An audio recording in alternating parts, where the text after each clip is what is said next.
नमस्कार मित्रों। आज आपके साथ मैं चर्चा करूंगा विज्ञान की एक नए खोज की। जी हाँ, विज्ञान आपके लिए, मानवता के लिए कहाँ तक फायदेमंद है और कितना नुकसानदेह। दक्षिण अफ्रीका ने आनुवंशिक बदलाव के नियमों को ढील दी है, उसमें चेंजेस किए हैं, बदलाव किए हैं। अब जीएम मानव पैदा करने की ओर हमारे वैज्ञानिक अग्रसर है। ये प्रकृति के लिए एक बड़ी चुनौती है। डिजाइनर इंसान पैदा होंगे। डिज़ाइनर इंसान, डिज़ाइनर कपड़े हम पहनते हैं, डिज़ाइनर मकानों में रहते हैं, डिज़ाइनर खाना खाते हैं। अब डिज़ाइनर इंसान भी पैदा होंगे। हम आप जो हैं, बच्चे भी प्राकृतिक रूप से पैदा होते हैं, अब वो होंगे डिज़ाइनर, यानी उनको डिज़ाइन मॉडिफाइड कर सकते हैं।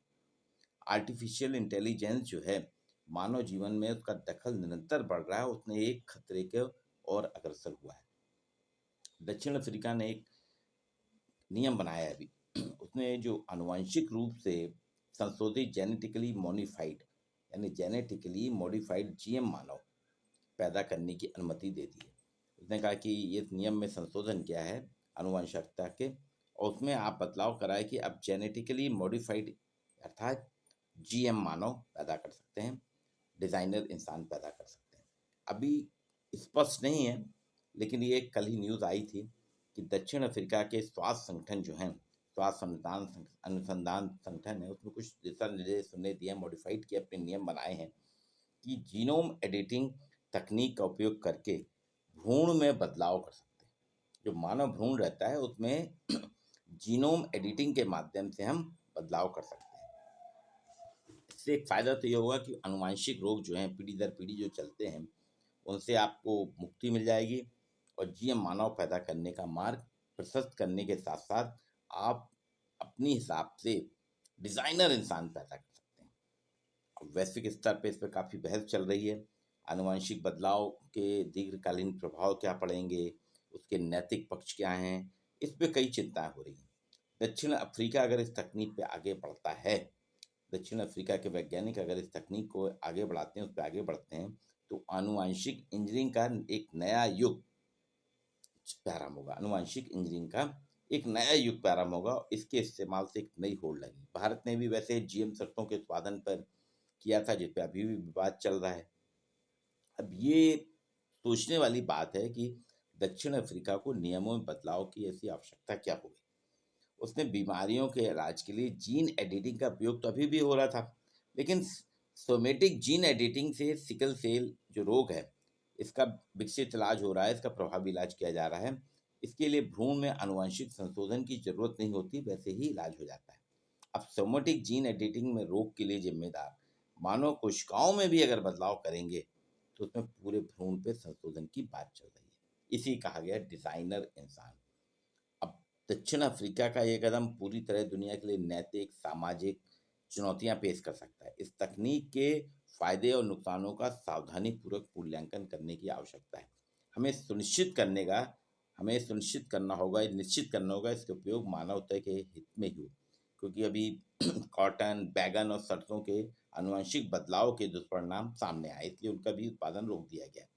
लेकिन व्यावसायिक हितों से टकराने के कारण इनका अध्ययन अभी हुआ नहीं है। अब ऐसे में डिजाइनर इंसान, डिजाइनर मानव, जीएम मानव पैदा करने की होड़ हमारे भविष्य नहीं बल्कि प्रकृति के कोप की भी हमको सामना करने की ओर सचेत कर रही है। पीढ़ियों के नुकसान की आशंका, जो पीढ़ियां हमारी पीढ़ी दर पीढ़ी, इससे नुकसान होगा इंसान पर जीन एडिटिंग तकनीक के इस्तेमाल से। एक तरफ तो गंभीर रोगों, ठीक है, गंभीर रोग जो हैं, आनुवांशिक रोग हैं, उनसे आपको मुक्ति मिल जाएगी, लेकिन मानवता से छेड़छाड़, हम जो मानवता के साथ छेड़छाड़ करेंगे, वो भेदभाव और सामाजिक असमानता को भी बढ़ावा देगा। उसमें भी आशंका है कि सामाजिक असमानता बढ़ेगी। अनजाने में भविष्य की पीढ़ियों को हम नुकसान पहुंचा सकते हैं। इससे डिजाइनर बेबी बनाने की संभावना वास्तव में एक गंभीर चिंता का विषय है। जीएम सरसों या जीएम बैगन या जीएम इंसान की फार्मिंग होने लगे तो कोई आश्चर्य नहीं आने वाले दिन में, क्योंकि वैज्ञानिक हमारे कुछ भी कर सकते हैं। आने वाले दिन में बड़े बड़े खेतों में जीएम सरसों होगी, अभी रोक लगी हुई है, जीएम बैगन होगा, जीएम कॉटन होगा, और वैसे ही जीएम जो है इंसान की भी फार्मिंग होगी। हालांकि बताया गया है कि सबसे पहले नवंबर 2018 में चीन में जीन एडिटिंग के बाद शिशुओं को जन्म देने की खबरें प्रकाशित हुई थी। एक वैज्ञानिक ने शिशुओं में एचआईवी प्रतिरोधक विकसित करने का दावा किया था। उनके प्रयोग के बारे में लोगों को पता तब तक 2 जुड़वां लड़कियां और अगले साल तक तीसरा बच्चा भी पैदा हो गया था।